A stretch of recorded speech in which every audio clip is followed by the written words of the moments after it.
Appreciate everybody coming out here and joining us today here at the Sheraton. I'm Rob Hipp along with Coach Austin. Again, welcome to another edition of SU Football Weekly. In a close contest this past Saturday at Birkelbach Field on their home field, Southwestern dropped a close contest 21-19 versus the Louisiana College Wildcats. Southwestern drops to 2-2 overall and falls behind an ASC conference play at 1-2. And the Wildcats picked up their first win of the season and improved to 1-2 overall, 1-1 in conference play. Coach, before we dig into it, let's take a look at the highlights, and then we will dig right into this game and talk more. Stay with us, friends.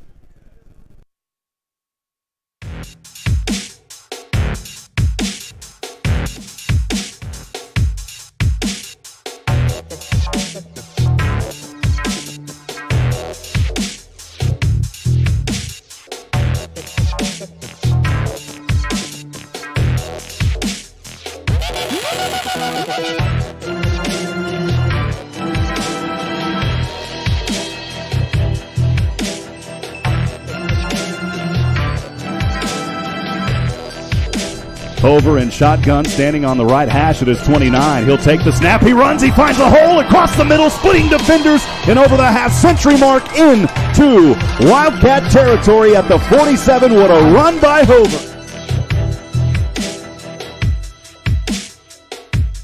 Second down and 7 for the Pirates on the Louisiana 44. Hover, fake hands off over to Henderson, over to the right side, and diving in for the catch and the first down. Into the hands of none other than Tavon Quinn.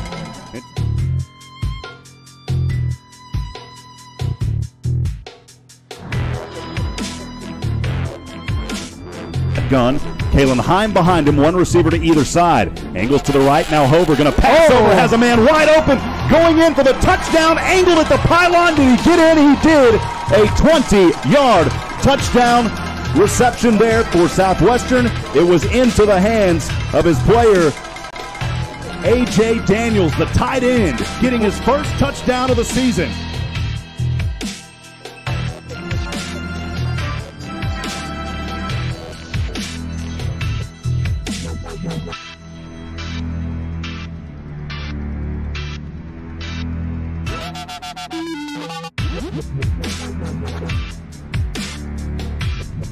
To either side, has a back to his right. Snap back, Bunno all alone. Great protection, now it's breaking down. Goes back in between the hash marks over the left side, and ankle tackle, the ball falls out! Southwestern has it over at the 10-yard line. What a play by the Pirates. And holding is the tight end A.J. Daniels, right toe to leather. The kick is up on its way, and from 25 it is good, and Southwestern has a 10-7 lead.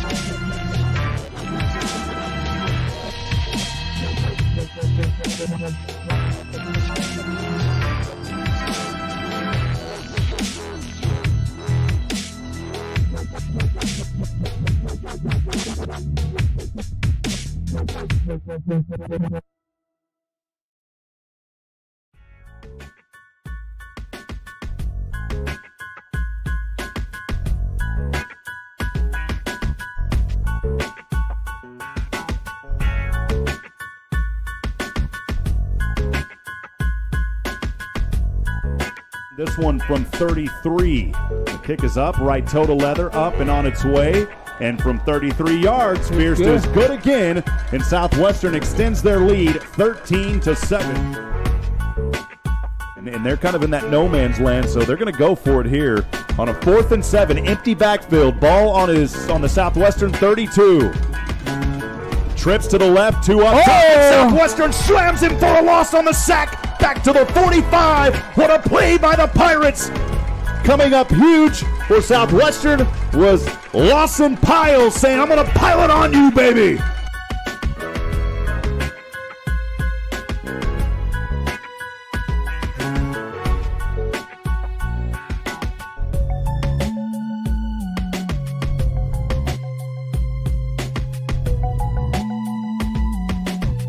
Low snap, and he flips it back. He has his man at the 10. He is going to come across, and Markel Henderson at the 4. A broken play. Hover shotgun. Will he keep it? Will he pass? Man in motion is Patton. Hover is going to get, passes it over, and has his man for the touchdown on the left side. Right into the hands. Wow, what a play. hard to see from this angle, but Hover gets the snap, a fake handoff to Henderson, and you just really can't tell with that pile of bodies. A second effort by Hover shows the ball, though, right on the goal line. And, man, that is unfortunate for the Pirates, as they will have to do the onside kick here. They've only got one timeout left. And unfortunately for the Pirates, a rally of sorts, but they're going to fall short by 2 points here in this one, 21-19 tonight. And, you know, my reaction, I'm going to save until I get a chance to reflect and watch film and figure out. We're in a position now where we really have to battle. We're young in a lot of places. Our execution isn't where we'd like it to be in a lot of places. So we're going to have to make sure we're ready every week. I told everybody this is a very good team, and they showed that they're a good team.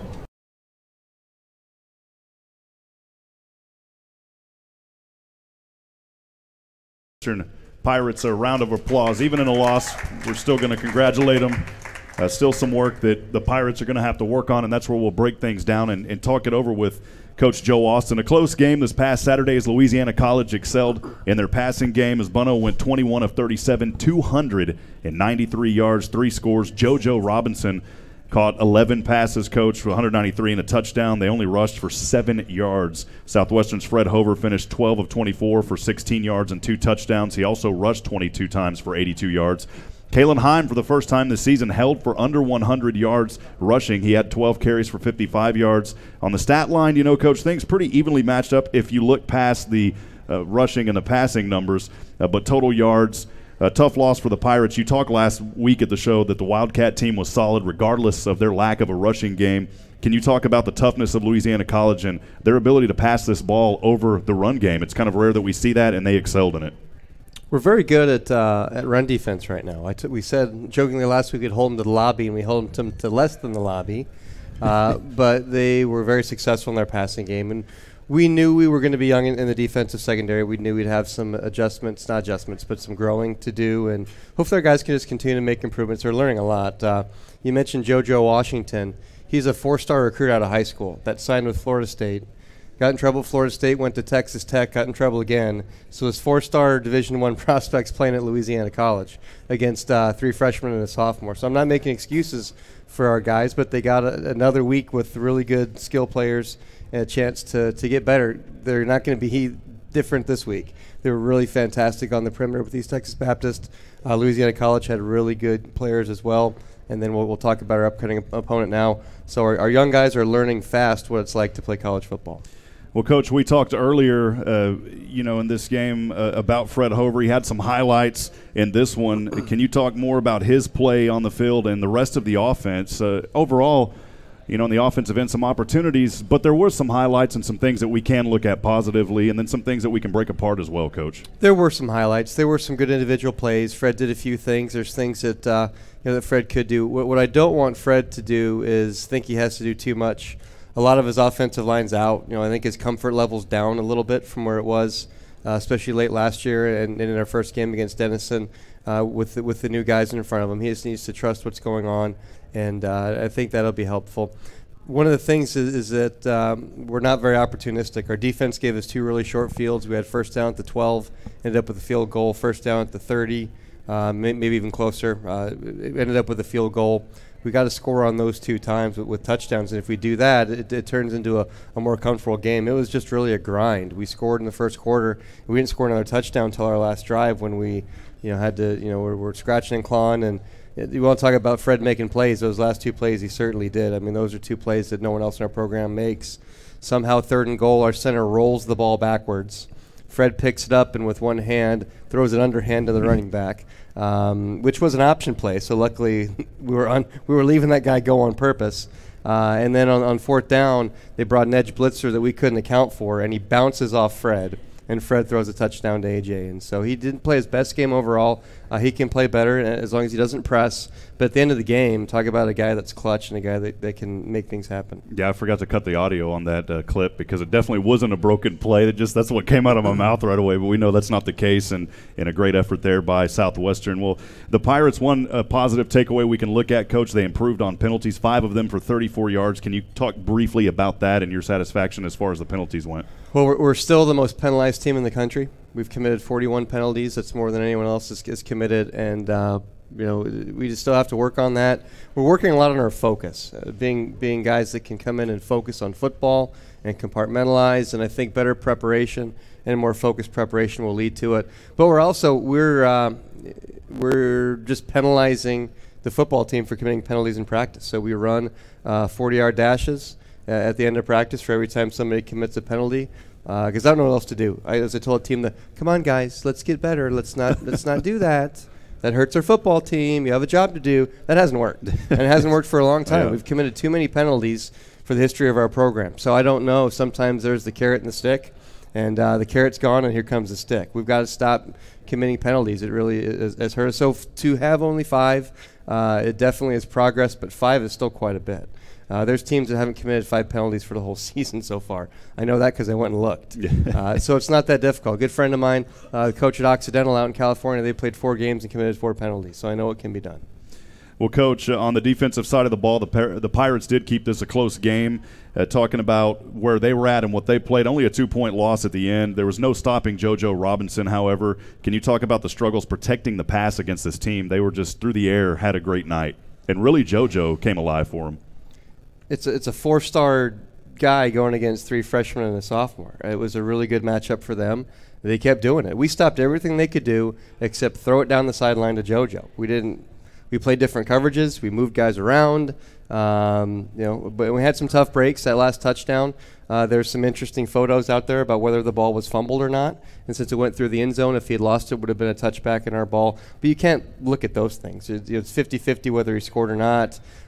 We just have to continue to work and get better and fight. And the guys that are in those positions are going to learn a lot by that. And when you take the long view, obviously we're not looking past this season or what's going on. When we take the long view, these guys are going to end up someday being really experienced. And we'll come back in 3 years and say, remember when they played JoJo, and remember when they played East Texas Baptist, and remember when they played TJ Josie at Mary Hardin Baylor. They really learned what it's like, and now they can play with those guys. They've grown, and they can run with those guys and tackle them.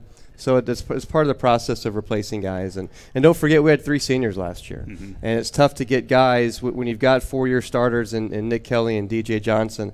It's tough for recruiting to say, hey, these guys are both really good. Why don't you come sit for 3 years, and then maybe you'll get your chance. And so we're in a position where guys that we recruited didn't want to sit and wait. And so don't feel bad for the guys that are playing. They came wanting to take on these challenges. Absolutely. And they want to play, and they're doing a good job. And we have more guys coming through that are going to get to play this week. There's guys that are stepping up in practice and are developing, and they'll supplement. We're not replacing anyone, but we're supplementing. We'll have more guys to rotate through and get repetition. So it's clear. Playing corner is like playing quarterback. When they throw it down the sideline, it's you and one other guy. Everybody knows what's going on. And when they run the football against you, it could be any one of the 8 guys in the middle. And there's very few people that are trained to know what a football play looks like anyway. Most people watch the game that haven't been to some of my football academies. Just think it's people running into each other as fast as they can. But when you get isolated as a quarterback and sometimes as a defensive back, you get isolated. And it's so I'm proud of our guys that they're doing everything that they can. But one thing we're not going to do is we're not going to stop a run defense. We're not gonna let people run and pass. We're gonna take away their run and then make people have to do that to beat us. Well, Coach, you brought up a good point. The experience that the team is getting right now through these games, it's invaluable things that they'll learn. A young group of guys that's going to continue to get better, and we believe that, and we know that that's the case. A lot of great talent on this team and a lot of great young men.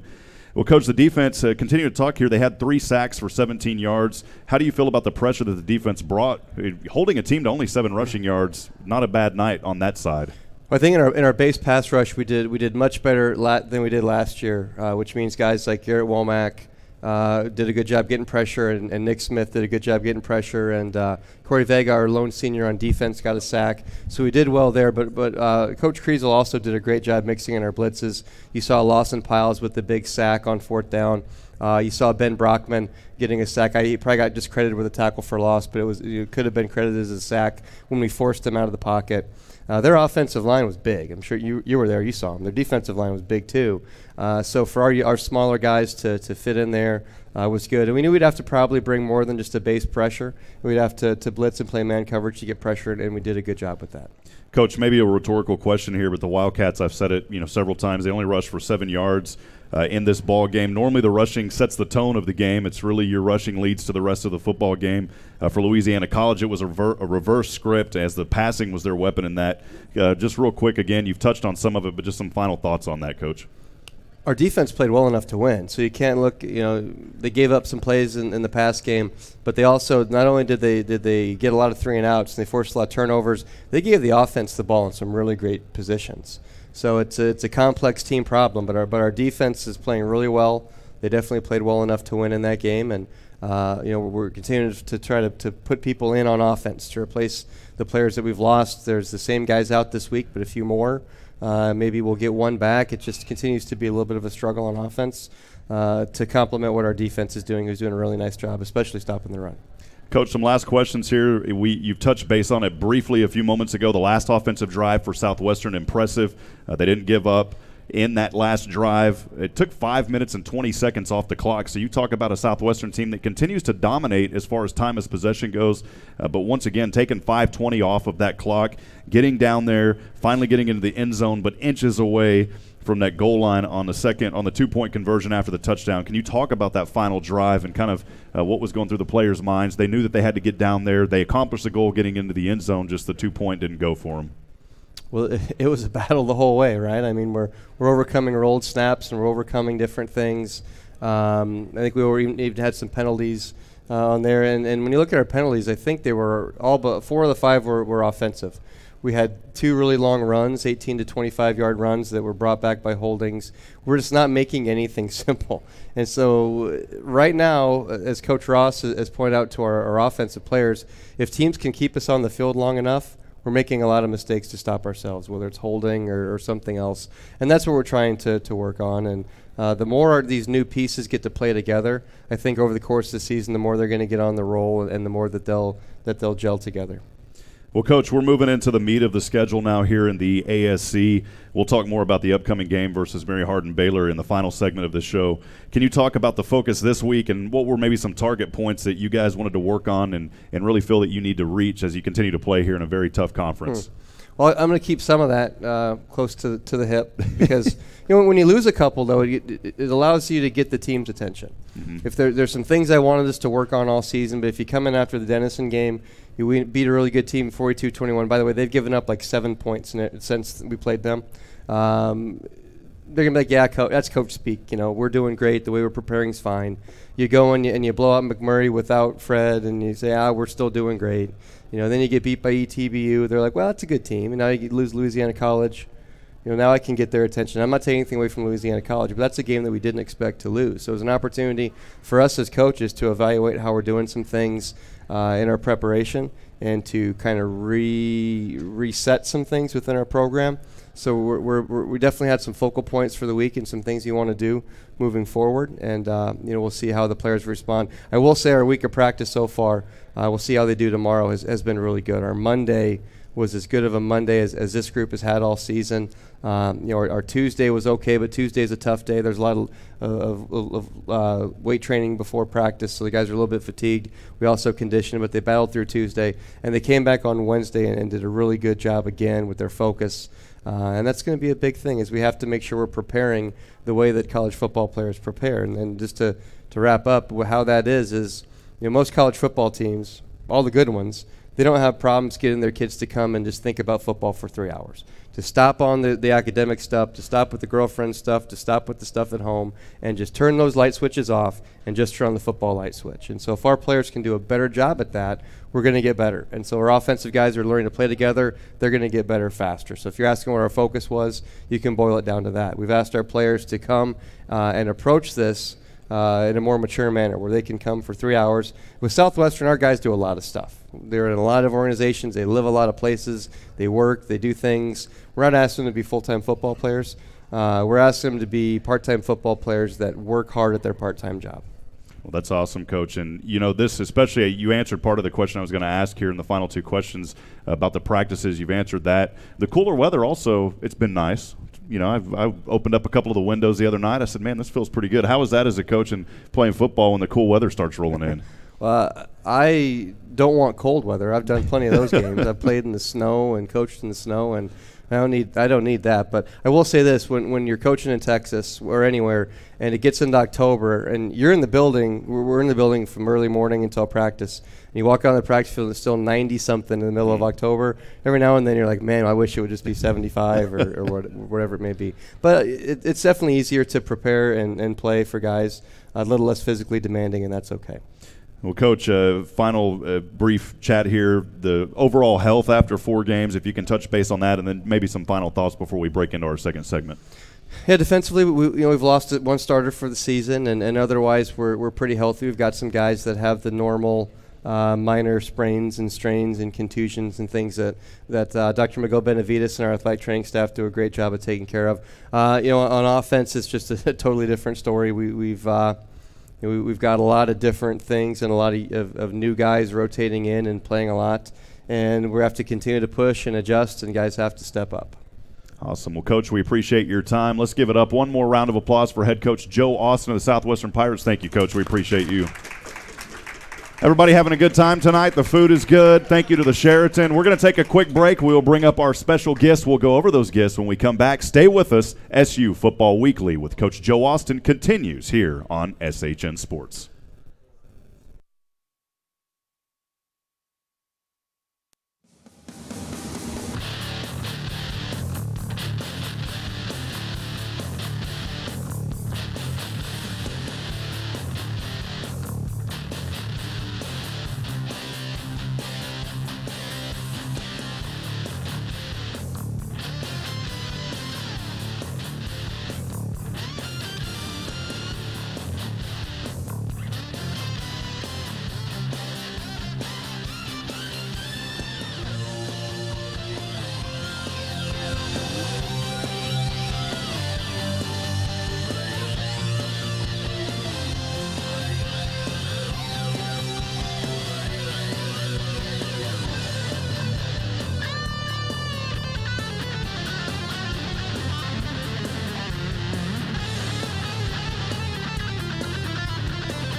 Ladies and gentlemen, welcome back to SU Football Weekly with Coach Joe Austin. I'm now joined by the junior running back, our guest today, one of 2 guests, number 32, Devin Shaw. Can we please give it up for Devin Shaw in the Sheraton house today? Devin, we appreciate you being here, young man. Thank you for taking time out of your busy schedule to be here and to chat with us today. As we've got a lot of things that we kind of want to chat about, and this is one of my favorite parts of the show is getting to talk to you guys and getting to learn about you. Before we dig into it, Devin, you won the Director of Athletics Academic Excellence Award back in 2017 and 2018. You're the ASC All-Academic Team in 2017. Many accomplishments in high school, including MVP honors. 2 siblings. You're from Lone Oak, Texas, and it's lonely up there in Northeast Texas, isn't it, man? Yes, sir. And Devin, first of all, again, thanks for being here. Can you talk about growing up in Lone Oak? I looked that town up. Honestly, didn't know much about it. I looked it up. Maybe about 600 people, a small community in Northeast Texas. Tell us about that and what it was like to play high school in Lone Oak, man. Well, so a lot of the guys on the team, they give me a hard time because I always brag about Lone Oak and, well, 3rd generation Lone Oak kid. And so, I don't know, I love it. Small town football. Everybody knows everybody. Great atmosphere on Friday nights. Just good down-home old feeling there. So, and like probably a lot of good home cooking there too, right? Yes, man? Sir. Yes, sir. We got the 2 places to eat. The Lone Oak Grocery and the grill. So pick one of the 2 and enjoy it. A lot of good old Southern food down there. So. Awesome, man. Yes, sir. Well, Devin, again, pleasure talking to you here this afternoon. You've been at Southwestern now for several years. Can you talk about your career so far as a Pirate and what it's meant to you here in Georgetown? I've liked it a lot. Honestly, coming in, I was really nervous, never being away from Lone Oak, so coming out here to the big city, it's crazy to me at first. I was really shocked, but made a lot of good friends. And then being part of the football team helped out so much because formed that bond. It was not an overwhelming team with like 300 players on it. Nice, small roster. Everybody treats each other nicely, really accepting. And it kind of just snowballed from there, and you find a spot on the team, and then the coaches are real nice and treat you well, and you build that family with them, and everybody's kind of together. And that was a big thing like we focus on through camp is eating with each other, and then also like getting to know each player's positions group. And so it really builds that community for us and makes everybody feel welcome, and that was the best part about it. So you guys with the smaller roster, of course, getting to form a lot of bonds with each other. You get to know each other, and you brought up a good point because some teams, with a couple hundred players or more on there, you don't get to really know everybody like you think you would. So that's a good point that you brought up. Yes, sir. Well, as we continue to talk to Devin Shaw here, what really led you to Southwestern from Lone Oak, man? To be 100% honest, it was football. I decided late in my high school career that I wasn't going to play for a little bit, and then I went to one of my brother's scrimmages, and I could barely stay behind the fence the whole time. And so I gave Coach Ellis a call, who was recruiting me at the time and before I graduated, and we set up a visit, and I just wanted to play ball, and I found a great place to play it and enjoyed every minute of it. Well, Devin, talk about your role on the team as a running back. You may not get as many touches as some of the other guys that we call in the game, but you're still an important part of this team, just as all of the players are. And we wanted to point that out just because you're not getting the ball every snap doesn't mean that you guys aren't important. Every player on the team plays an important role, regardless of how much you're on that field or not. But can you talk about your role on the team and what it's been to you this season? Yeah, so I got the nickname the Chucker because of one of our plays. I get to chuck the end. And at first, last season, whenever Coach Ross gave me that nickname, I didn't know how to feel about it. But as Coach Austin talks about, everybody's got to play their role. And I took on the role, and I wound up really liking blocking other people. Instead of, it wasn't just so much about getting the ball after that. It was like, okay, I can help us get in the end zone and do my part to score points for our team. And so that was the big thing. I took on that role, and I kind of embraced it. So from now on, it's the Chucker, man. We got you down. So I'm glad you told us this. We'll make sure to get that on the broadcast. Well, Devin, a tough but close game versus Louisiana College this past Saturday. We've talked about it already with Coach Austin. Can you talk about some of the key points where you really feel like maybe on the offensive team that you guys need to improve on it, especially with the tough game versus Mary Hardin Baylor coming up this Saturday in Belton? I think the biggest thing for us is to trust ourselves and stick with the play. Honestly, it's pushing through the little things for us because a lot of times we'll be on the field a while, and like Coach Austin was saying, we run into a lot of problems with being on the field too long, and we'll mess up. So I think the biggest thing for us is finishing a drive and finishing the play out, which we kind of started doing in practice this week a little bit more, was we score Wednesdays and touchdown Tuesdays. So it wasn't just going 15 yards and once you pass a secondary defender, you're done. It's going all the way to the end zone. And so I think that's part of building this identity of our offense with finishing drives. Well, Devin, you've played in both the SCAC, if I'm not mistaken, of course, and the ASC. What's been really the difference? I know the competition is a lot tougher with schools like Mary Hardin Baylor, but can you talk about the differences from the ASC or from the SCAC now to the ASC? So I got a little experience in the SCAC, but I would definitely say size and speed is a big key. There's a lot of bigger and faster athletes that we run into, which is great because we want to play the best. And so it's great to know that every week you're playing someone that's going to give you a challenge. And we look forward to the challenge every week. It's never like, oh, here we go again. It's let's go. Let's take it to them and give them all we got. So that's the fun part about it.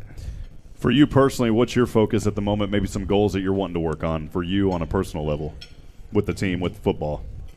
Oh, on a personal level, staying focused is a big thing that we're staying key on this week, and kind of trying to build on for the rest of the season. And so oftentimes I'll kind of have a little too much fun on the sidelines or something. So it's more so like, let's keep the team up and stay focused on what's going around and keep everybody up and keep moving forward. Well, you brought up something good. You talk about the sidelines. What goes on? Because just to give us a little insight into the game, what goes on during the game on the sidelines? I know you guys sometimes joke around some things like that, but talk to us about what goes on the sidelines during some of these games. So usually offense guys, we stay together when defense is on the field. That way defense, they can rotate in and out without us being in their way. And offense guys are usually trying to talk about the last drive, figuring out what's going on, what do we need to do, what adjustments do we need to make. And so we're trying to stay focused. And then after a little meeting, we try to stay up, pick up the defense, tell them, oh, let's go. And it's really great atmosphere. Even like tight games like last week, no one's really blaming anybody. Everybody just keep going, let's go. And so it's pretty uplifting on the sideline, you know, and you have a tough loss like that. Everybody kind of feels it, but to know that everybody's got each other's back and is pulling for you when you get off the field is a great feeling to know. And so I think that's great to have that team connection. You talk about a smaller team, but you've got that family feel to it. That's something that's very important. Well, as we continue to talk to Devin Shaw here, a few last questions. After college, what do you really have your eyes set on, Devin? I want to coach. That's been a dream of mine. I can't see myself doing anything else, so definitely want to stick around small football, you know, maybe 4A to 2A, but offense coordinator, head coach is the plan. Yes, sir. Awesome, man. Well, who has been, you know, maybe a biggest influence or multiple influences in your life to help you to get where you're at right now, young man? I definitely say my parents, because they always push me. So without them pushing me in sports and grades, which was a big part of getting into Southwestern, I never would have been here and had this great opportunity for football and education. And I'd also say my high school coach, my junior season and senior season, he was offense coordinator, really believed in me and gave me a lot of confidence in myself. And I found out then that I really kind of want to take on that role as a coach. Awesome. Well, as we wrap up an interview here, any final thoughts from you that you'd like to talk about, maybe about the upcoming game this Saturday, some preparation, some things that are going through your mind as you guys get into that game without giving away a game plan, Devin? Okay. Well, without giving away a game plan, I'd have to say that everybody knows UMHB and what they've done in the past, but that's not stopping how we're going to this game. We have nothing to lose, and that's how we're playing this week. We're going to take it to them and fear nobody. And that's the biggest thing. Be strong and fear none. Awesome. Well, finally, camera right there on you behind Miss Mickey, man, and the camera there. Who would you like to send a shout-out to tonight on the web stream and all of those joining us here tonight? I'd like to say, hey, Mom, hey, Dad. Also, if anybody in Lone Oak sees this, what's up? Tell them that you're not lonely in Lone Oak, man. Yes, sir. But I'd like to thank Coach Austin for having me on the show, and thank you and everybody here. Awesome. Well, once again, let's give it up for this young man, another outstanding young man at Southwestern, Devin Shaw. Thank you, Devin, for your time. Thank you. And we appreciate having him up here. We'll take another very quick break. We'll bring up our second guest. We'll announce him in just a few moments. Stay with us. Keep eating. Keep having fun. We'll be right back with SU Football Weekly with Coach Joe Austin. Continues here on SHN Sports.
Well, ladies and gentlemen, welcome back to SU Football Weekly with Coach Joe Austin. Everybody having a good time tonight.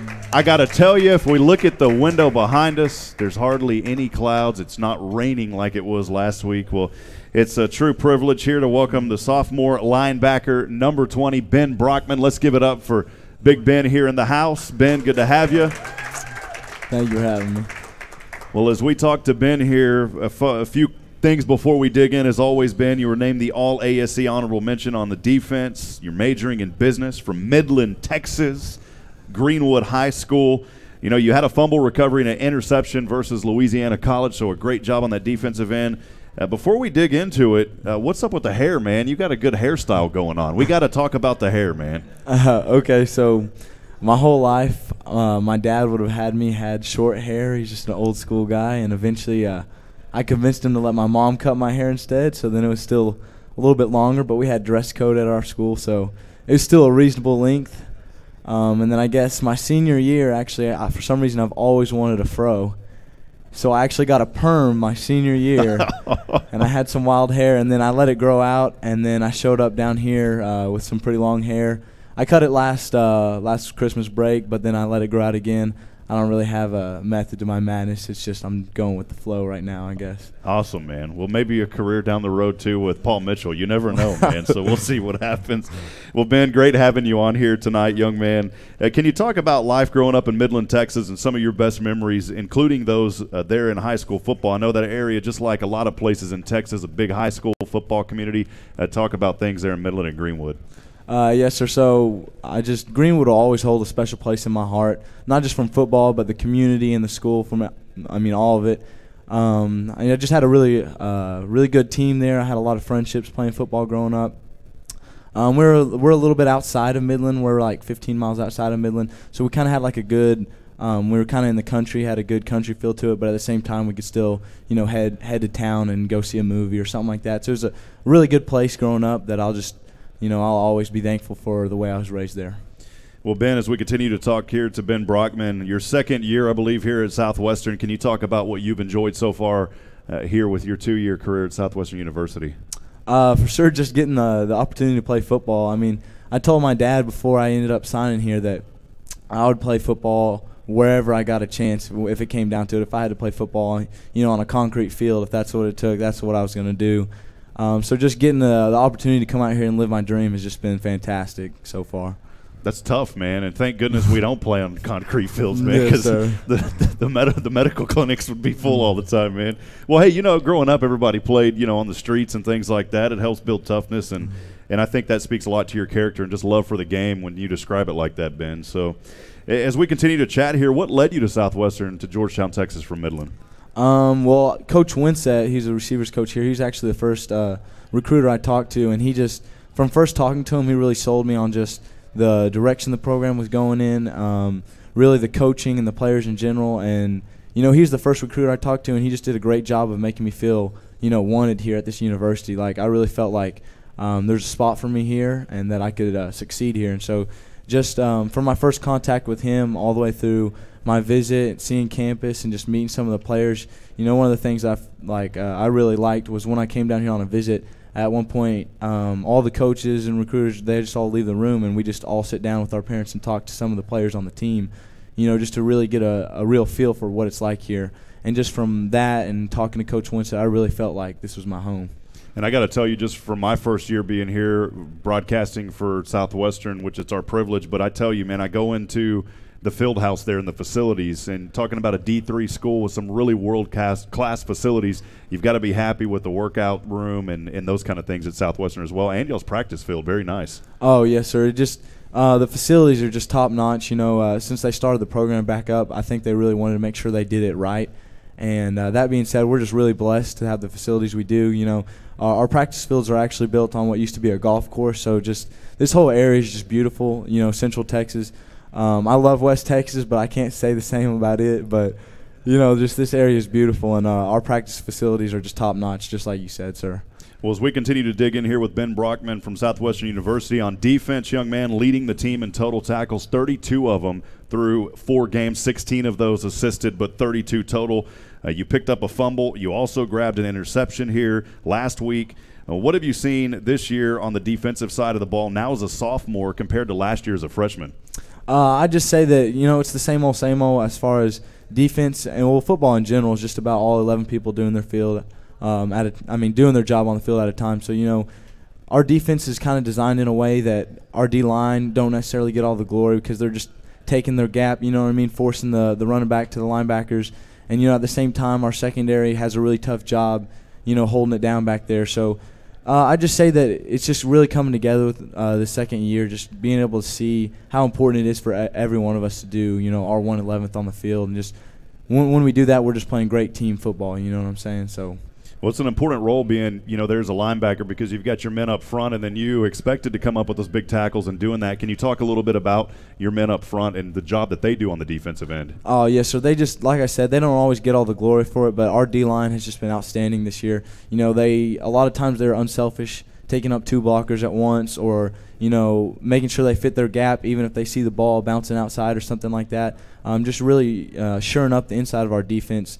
Those guys have just been relentless, not just in run defense, which I felt like we've done a great job this year, but they've been relentless getting to the passer, you know what I'm saying? Even when we don't necessarily put up great numbers with sacks and stuff, they're always trying to make sure that the quarterback can never feel too comfortable back there. So I just say, talking about our D-line, they've just been outstanding this year so far. Well, a few questions here, Ben, as we continue to talk. Can you talk a little bit about the game last week versus Louisiana College? I know we don't want to dwell on it too much, but a team who passed the ball well, only rushed for 7 yards, but still able to secure a victory. Can you talk a little bit about that game last week? Yes, sir. So part of Coach Creasel's philosophy, from what I've gotten from him, is that we're always going to do our utmost to stop the run first. And we did that, and when in doing that, sometimes it doesn't always put our DBs in just the best of positions. So we all understand that. It's like they're not doing a bad job back there. They're all doing their 1/11th as well. So to stop, to the 7 yards rushing that you're talking about earlier that we allowed, in order to do that, we don't always put them in the best of situations. And on top of that, when they only rush for 7 yards, at some point they abandon the run game and they throw the ball 37 times. And when they throw the ball 37 times, especially when they have a 4-star recruit, they're going to get some big plays. But just overall, like Coach Austin said, I'd say that our defense did play well enough to win. But that being said, I feel like generally the defense feels like we could have held them to less than 21 points. We played well enough to win necessarily, maybe, but we didn't feel like we played to our potential at the same time. So. Well, that kind of leads into the next question. Where are you wanting to personally improve, and where do you really feel that the team on the defensive side needs to improve? Well, me personally, I feel like one of the major things I need to improve on is just my tackling. I feel like I miss too many tackles. I let the D-line down too many times when they force the ball to come to me and I don't make the play. So that's me personally. As far as the whole defense, I just say buying into our coaching, trying to do everything we can, whether it's film study or just making sure that we're all really sound in our jobs. I really believe in our coaching staff's ability to put us in a great place, and I believe in our players' talent. We're here for a reason. So I'd say just making sure that we can carry out our game plans and our assignments well. We have just a few questions here left with Ben Brockman. You guys face Mary Hardin-Baylor, of course, up the road, and Belton on Saturday. Talk about what you're looking forward to in that upcoming game. I'm just looking forward to playing the best of the best. Mary Hardin-Baylor has a reputation for a reason. They're a great football team. They've been great for a while now, but it's just always a great feeling to know you're playing the best, and it's like you can measure yourself up against them, and it's an opportunity to go up there and do what no one's thinking we're going to do. None of us are just going into this game thinking we can just go play a good team or something like that. We're all going into this game trying to get a win out of it. So we're trying to shock everybody in D3 football community and just go out there and play some really good football. I think in a way it's becoming kind of like a rivalry game too, because it's really right up the road in Belton. You're only talking 30-minute drive, so not too bad, and we're looking forward to that game. A couple of last questions here. Who's been your biggest influence as a young man growing up and led you to where you're at here today? So I'd say my parents definitely. I feel like they've raised me to know a lot of things, from how to work hard to what's right and wrong. And football-wise, I'd say my dad's been a great influence on me. He actually was my defensive coordinator in high school, and so he coached me a lot. And I just, growing up with him, always loving football. It's not something he put on me. I always loved it. And then, I had some great coaches in high school as well. So just I'd say those are some of the biggest influences on my life so far. Well, finally, Ben, camera right there on you here to the left. Who do you want to send a shout-out to, a little love here tonight from Georgetown, Texas, maybe back at home? Yes, sir. Shout out to all Greenwood. Shout out to my family, Mom, Dad, Connor, Maggie, and Kinsey. And then I guess also shout out to my roomies, Moody Shern, 114, 115. Hold it down out there. Holding it down. Yes, sir. Well, guys, we're looking forward to you guys holding it down on Saturday versus Mary Hardin Baylor. We're excited. Again, thank you for being here. Let's give it up one last time. Another exceptional student athlete here, Mr. Ben Brockman. We'll step aside, take a very quick break. We'll talk about sports recap and our sponsors, and then we'll dig into the final segment. Stay with us. SU Football Weekly with Coach Joe Austin continues here on SHN Sports.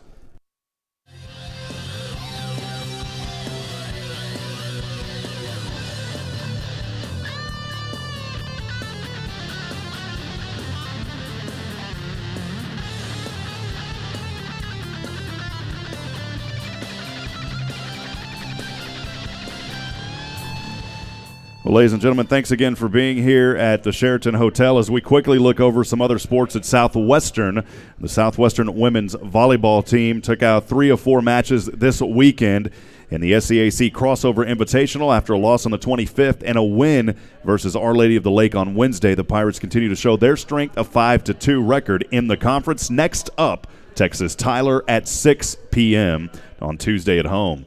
Southwestern Pirate Sutherland Sith, a senior from San Antonio, named the Golfer of the Week for competition played through September the 25th. He finished just outside of the top 5 in a 4-way tie for 6. Let's give it up for the golfer, Mr. Sutherland Sith. Great job and a golf team and awesome work there by you guys as well. Sarah James enters her second year on the Southwestern staff following a year as a part-time assistant last year. She joins the swim and dive coaching staff.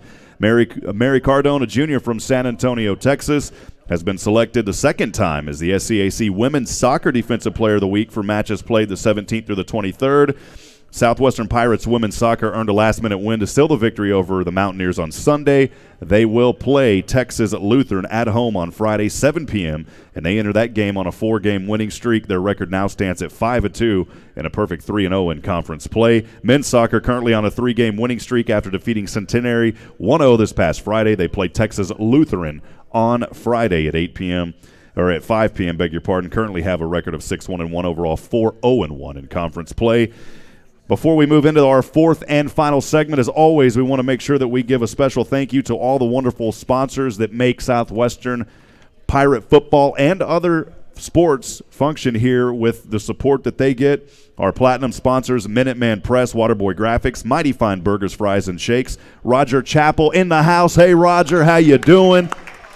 So let this be a lesson to the sponsors. If you come to the show and I see you, you get a special shout-out. So Roger has been here to every show. We appreciate him. First Texas Bank, Georgetown Jewelry, H-E-B, Mama Foo's Asian House, Rudy's Country Store and Barbecue, and the Sheraton Austin Georgetown Hotel and Conference Center. The gold sponsors, CJ's Catering, Double Dave's Pizza, Primerica Financial Solutions, Our Bank, Randolph Brooks Federal Credit Union, Schlossky's Austin Eatery, South Star Bank, St. David's Georgetown Hospital, Texel Credit Union, Turnip Seed Real Estate Group, Antioch Georgetown, Chick-fil-A, Georgetown Commercial Properties, Georgetown Shirt Company, and Be Creative. As we go through the bronze sponsors now, Boomtown Escapes, Chisholm Trail Pediatrics, City of Georgetown, Don Hewlett Chevrolet, Eagles Wings Home Services, Gary Brown CPA, Georgetown Title, Hillstone at Wolf Ranch Apartments, John F. Lewis CPA, State Farm, Featherstone Agencies, and Upstream Investment Partners. Thank you for your generous support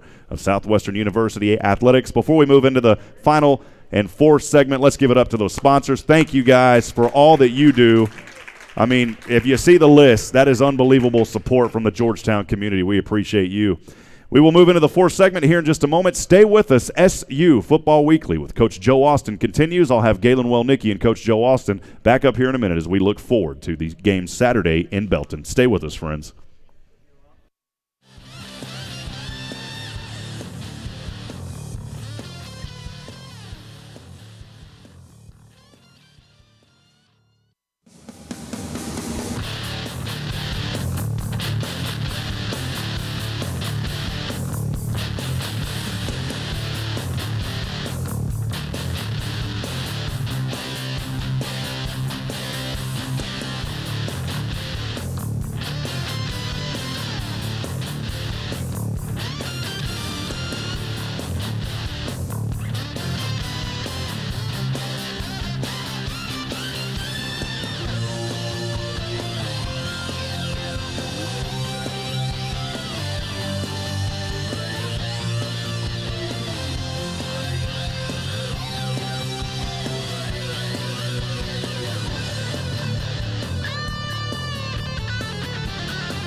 Ladies and gentlemen, welcome back to SU Football Weekly with head coach Joe Austin. As we look ahead and kind of wrap up this show here, the Pirates hit the short road trip to Belton to play Mary Hardin-Baylor on their home field at Crusader Stadium on Saturday. That kickoff set for 6 p.m. The Crew ranked number 2 in the D3Football.com top 25 poll. They have a perfect 3-0 record. And they're coming off, quite frankly, blowout victories, 91-7 at Albright, 68-7 at Sul Ross, and then 47-14 at Texas Lutheran. If you add that up, it's 206 points of offense. The defense allowing only 28 points in 3 games. This, by the way, is the first game for Mary Hardin-Baylor on their field. Last year, the Pirates lost at home to UMHB 44-10. Coach, a Southwestern on a 2-game skid right now, but things that we've talked, the mindset going into this game versus UMHB, Coach.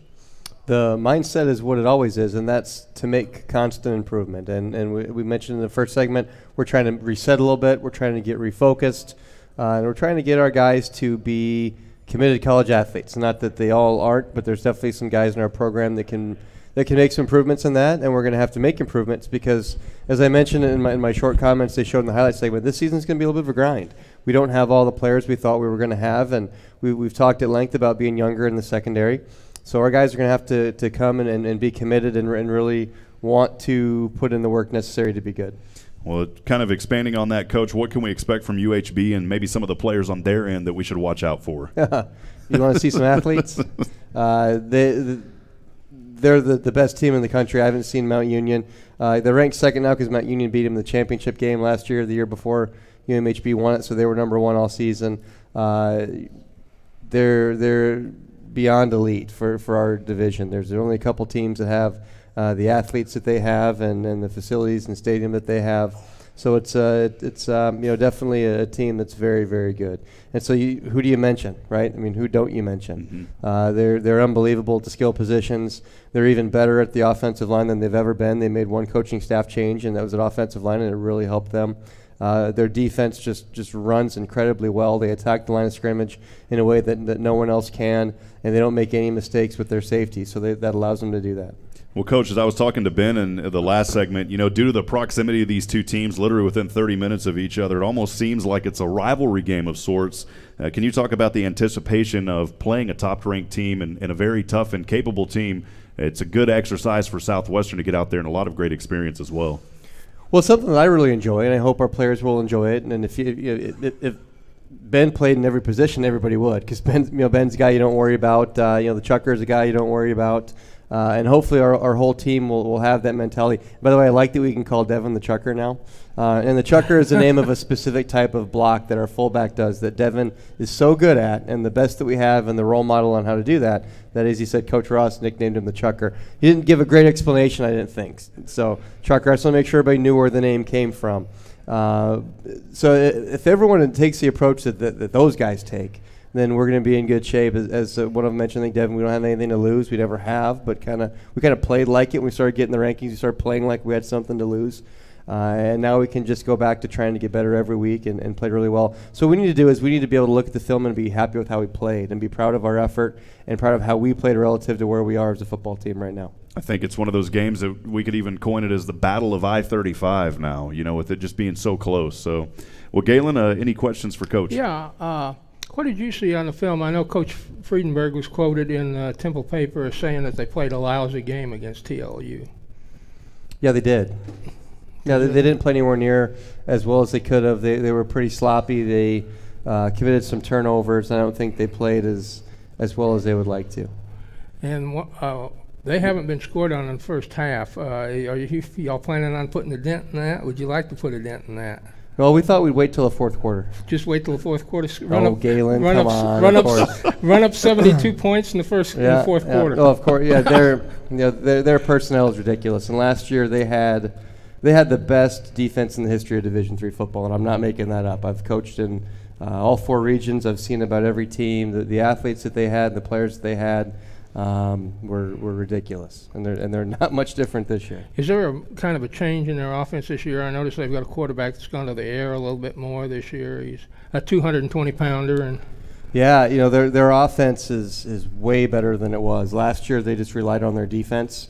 They would just throw the ball around to their athletes and hand the ball to their running back, and they didn't do anything Very tricky, I would say. It was pretty straightforward. And now they've made a coaching change to their offensive line position, and their offensive linemen are now just as good as everyone else. If there was one critique you could give them last year, is that their offensive line in the playoffs wasn't always the overwhelming force that the rest of their team was, and that's probably why they didn't win the championship game. So they went out and they addressed that, and they changed their coaching of that position. And now their offense is so dynamic. They're doing so many more things.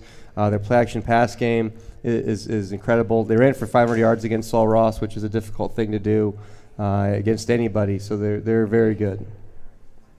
Well, one of our broadcasters that helps us out, Joshua Harris, graduated from UMHB. So I'm going to ask him if he comes and helps us this weekend to make sure that he's a Pirate and not a Crusader, Coach. Any final thoughts on this game, Coach, before we wrap up this show here in the segment? Well, it'll be a fun one as far as I'm concerned. I'm looking forward to going and playing. I'm going to hope our players will rise to the occasion and we'll go and play really well. And I think we can have some success against them. The margins are thin because they're not going to give you much. You're going to have to create things, and we're going to have to play clean and continue to eliminate penalties and hang on to the football. We'll hopefully continue to stop the run and make them one-dimensional in their offense. Well, Coach, I wanted to mention this one's so close that we encourage everybody, as we do any game anyways, that's especially this one, we need the support of the community, the Georgetown community, to come out. Those of you that can make the short trip to Crusader Stadium there in Belton, Texas. A beautiful facility, and it's going to be a great game. Galen, did you come up with any taglines this week? That's what I was kind of looking forward to. Not so far. I think both teams will more than match the lobby in yards gained this week. We'll see. Let's hope so, at least on our end. Well, friends, again, last year, Galen, we held them to 13 yards rushing. So yeah. We'll see. Maybe we can do that again. We may be able to hold them to half the lobby. We'll see what happens. Well, Coach, we appreciate you. Galen, thank you for your time. And everyone here, let's give a round of applause for the Sheraton Hotel. Thank you guys for hosting us. I did want to, again, mention that all games, if you can't make it, I know some of you that are far away and you can't make it here to Texas and you just can't come to the game regardless, you can always find those online at our YouTube channel. You can do it at shnsports.com. Click on football, or even shnsports.com/SU. I also encourage you to follow our YouTube channel. Subscribe to that at youtube.com/SHNsports. Number 1, that's youtube.com/SHNsports1. And remember, friends, as I end every broadcast, remember, we're not strong enough alone to make it our own. We need each other. Provide a word of encouragement. Lend a hand of support. Somebody out there tonight needs you. Appreciate all of our guests. One more round of applause, and thank you to everybody that came out here. Let's get to the Crusader Stadium, and let's hold them down. Thank you, guys. Have a great night. Coach, thank you as well. Thank you. Hi, Mom. Good night, everyone.